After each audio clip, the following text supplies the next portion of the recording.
So, this is a bonus video.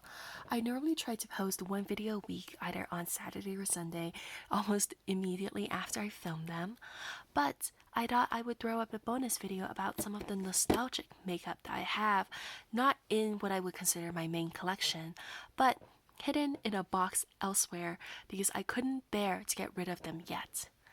I thought I would begin by talking about the 3 eyeshadow palettes that I have had in my history.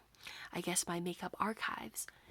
And the 3 are the I Mean Multi-Hue in, I believe, Apple Red, the Tartist Pro To Go palette, which was one of my first heavily used palettes, and my very first palette, the Clinique Strawberry Fudge Duo, that also comes with the Smoldering Plum blush. I have a lot of memories attached to these 3, and I thought we could talk about them and how they have led me to my current makeup collection.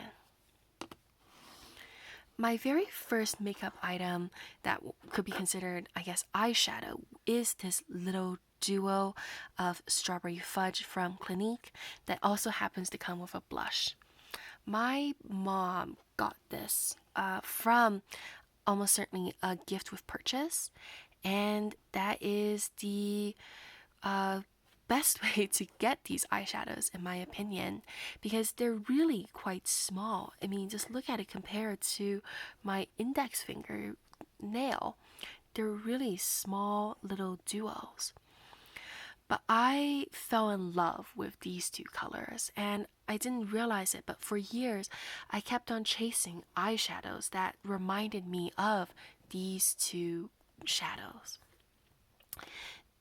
I guess we could count this one as the strawberry part of the strawberry fudge, which is this really pretty pinkish gold duochrome that honestly, and now that I've swatched so much different makeup, really seems kind of subtle and underwhelming.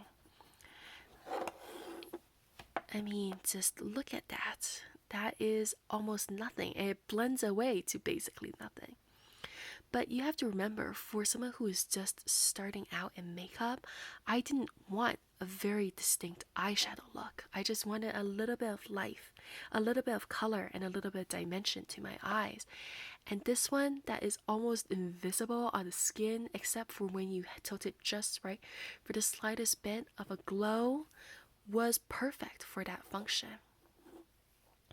Even if you were to try to build it up or layer it on top of eyeshadow primer, I think you're never going to get it to the kind of intensity that you get from something like the MAC pigment in Rose.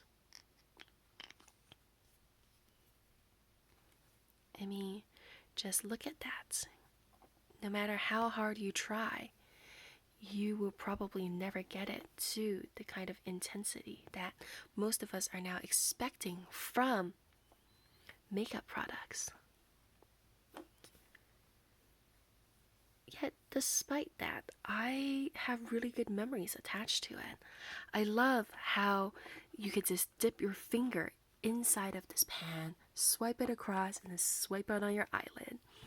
That's almost certainly why there is this gigantic pan inside of it. I loved using it for its subtle effects, and I feel sometimes that I would like to go back to that moment where I could really enjoy just one little duochrome swiped on the eyelids.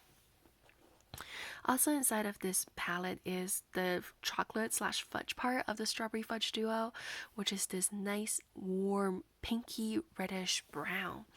It also has quite a bit of shimmer inside of it, and when compared to the other palette, the other color in this palette, it's definitely a little bit more pigmented. But what I really loved using it for was just tapping it on the edge of my eye to create a little bit of dimension. So what I'm doing right now with my fingers in order to swatch this was what I did on my eyes. I swiped my finger into the pink strawberry fudge one, swiped it across my eye, dipped my finger into the fudge one, put it onto the corner and blended it in. And I felt that the colors were never going to get muddy, that they were never going to be too much, and they always created just a little bit of shiny, pretty dimension on top of my eyes in a way that I am sometimes afraid to do with my more pigmented shadows. I also really like the fact that it came with a blush. I liked that I didn't have to dig around for a blush that matched. I just knew that Smoldering Plum was going to work. It was never a particularly pigmented blush, so I could just dip my blush brush into the pan. It doesn't matter if I picked up a little bit of the strawberry fudge color, it just added a little bit of a natural highlight. And I blended it on my cheeks, and that was it. That was my look. I could get out the door in about 5 minutes when using this particular little trio. Even now, when I think about my fastest makeup looks and how I want it to function, I regularly think about this color combo and how I could recreate it with my current makeup collection. Find a shiny, goldy, pinky color, swipe it on my lid, tap on a little bit of dimension with a brown, be it matte or shimmer, and then whatever neutral blush I have on hand. And once that happens, it creates the perfect little look that gets me out the door. I have had this exact quad for almost a decade now. I believe I got it in 2013, 2014. So I no longer trust myself to use it on my face. But I do keep it around. I do still swatch it on my arm, as you have just seen.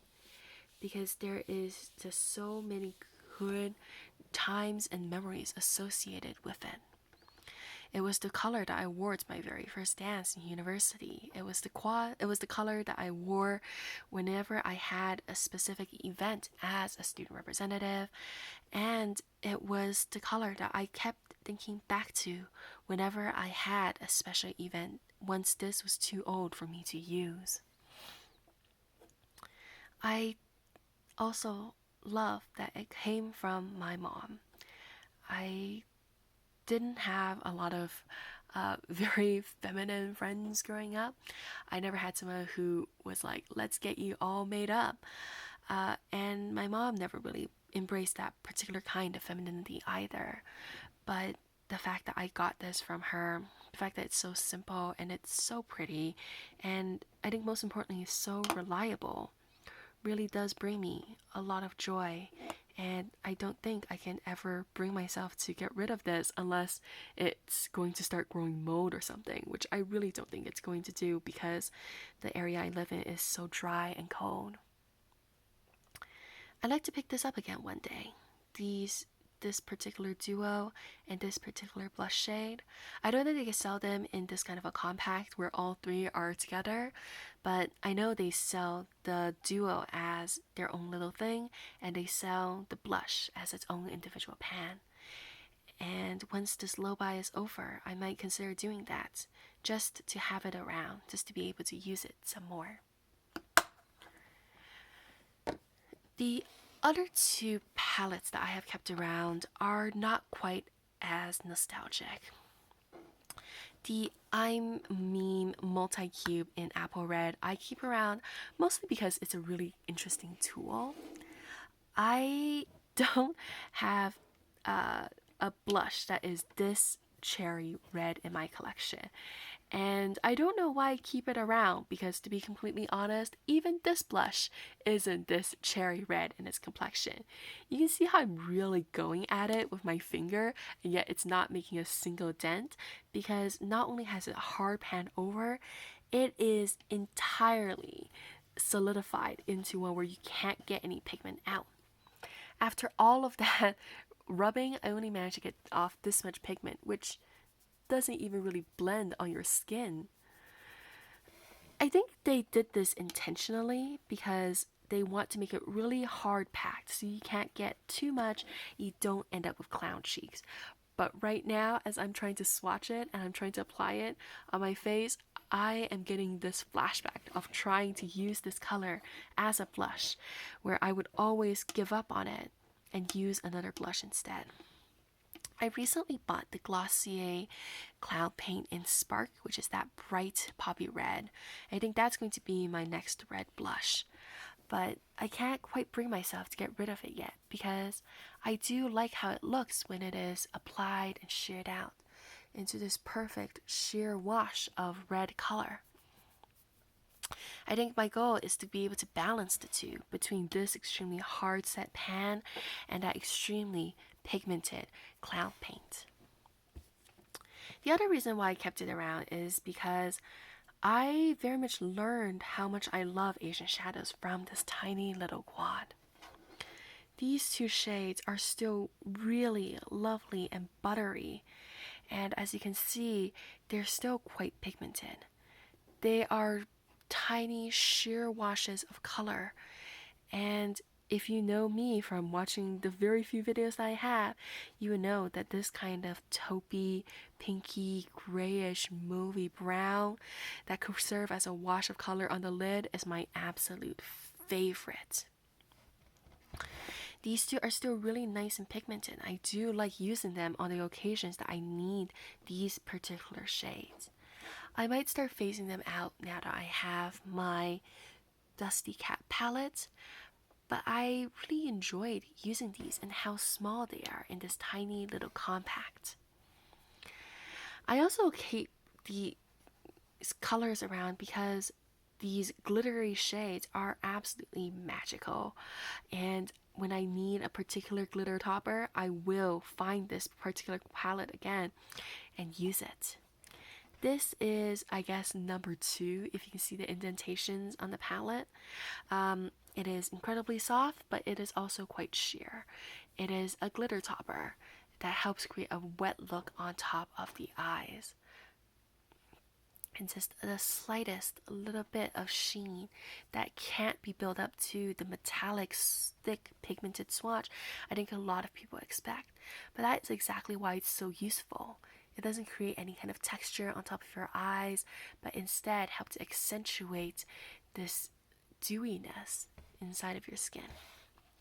Number 4, this red gold orangey shade that I had got partially because I thought it could serve as one of my many pink gold duochromes, is also starting to get hard pan.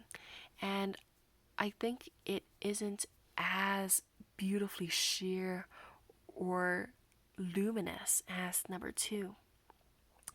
But it is, like I had hoped, a more intense version of the pink gold that I have always used. And I do like to use it as a supplement when I want to just add a little bit more dimension to my pink gold shades. And I don't want to use something like a brown. It is not as useful as this one, which can be layered on top of everything because it is just so luminous and dewy. But I don't think that it deserves to be thrown out yet. Like the Clinique Quad, this is definitely getting up there in age. I think I got this in 2017, 2018. So it isn't the freshest daisy inside of my collection. But the shadows at least still feel really good, even though the blush underneath has completely hard panned. And I like using it as a tool, and other times purely so I can swatch it to remind myself of why it is that I love Asian formulas for shadows. The last palette that I have is also getting up there in age.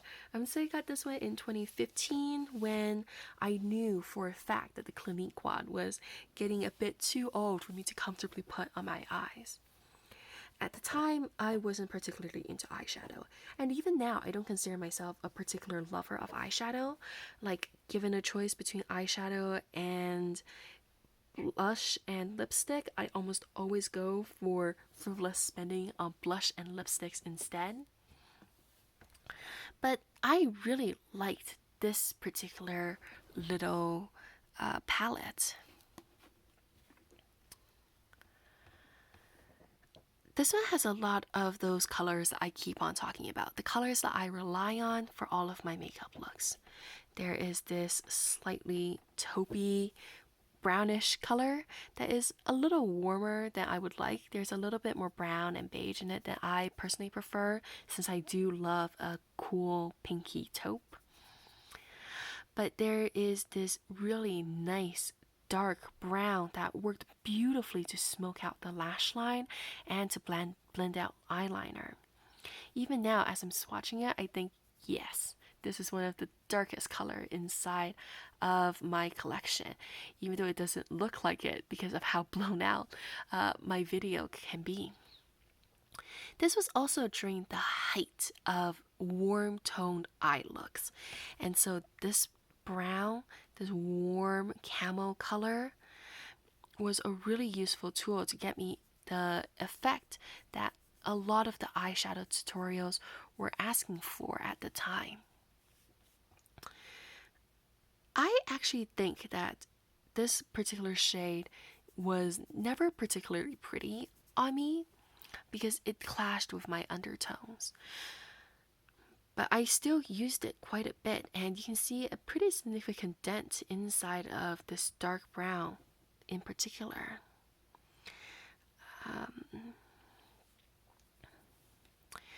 But what I definitely used this palette the most for were the shimmer shades. So if you were to look at the palette from an angle, you can see that the biggest dents are definitely inside of this particular bronzy shade called Boss, which even now swatches beautifully. That is just pure liquid metal on top of the back of my hand. It too has a lot of coppery reddish warmth to it, and I think that was why I bought it at the time. That really helped me achieve a lot of those really gorgeous, glamorous looks that you expect. This pale gold called Hype gave you a very similar effect, though much lighter, and was what I used for an inner corner highlight. And when I want my highlighter on my face to be particularly pop-in, I will actually layer this on top as well. And even now, if you've seen my eyeshadow collection, you'll know that I love this shade of burgundy purple. That it is so rich, so dark, and there's just enough brown inside of it to really create a lot of dimension. But here's what I've also realized about this palette. This was the palette that made me realize these amazing swatches, these pigmented, dense washes of color really didn't flatter my eye shape. That when I would put something like this at this intensity on top of my eyes, it would make my eyes look almost swollen. It would make my monolids look just a little too puffy, and it would look like it was sitting on top of my skin. And I really didn't like that. It was only after I got really into the Asian shadows like the I Meme box with its sheer glittery top coat that I realized there was a reason why these shadows were formulated the way that they were. That they helped create just enough dimension, just enough texture, but without making it look like you were painting on top. Still, I kept this palette around because for the longest time it was my favorite. It gave me the effect that I had seen on YouTube and all across social media. Another really funny thing about this palette is that it smells like French vanilla, and every time you open it, you just get a waft of it. You get a very similar effect from something like the Too Faced chocolate bronzers, which you can just smell this really nice, sweet, artificial bakery scent. This one still has it extremely strong, which makes me think that like maybe it hasn't gone off yet, and so I am justified in keeping it around. That I could use it again if I were to ever want this kind of effect, this kind of molten metal, almost lava-like effect on top of my lids. Maybe as a kind of eyeliner. I think that would be a really pretty addition. even though I have all of those new shadows, I do occasionally pull these out during makeup playtime and just enjoy swatching them, enjoy putting them on my face, enjoy seeing how beautifully these colors could blend and get concentrated as if they are my paints. So those are the 3 eyeshadows that I keep around in my archives box. I can't quite bring myself to get rid of them, but I hope that they will continue to remind me and inspire me about what it is that I love about makeup. So I will be posting my take on the eyeshadow palette as my next video. So I hope to see you there. I hope you enjoyed this bonus video and that you'll stick around and subscribe. And I will see you again. Bye!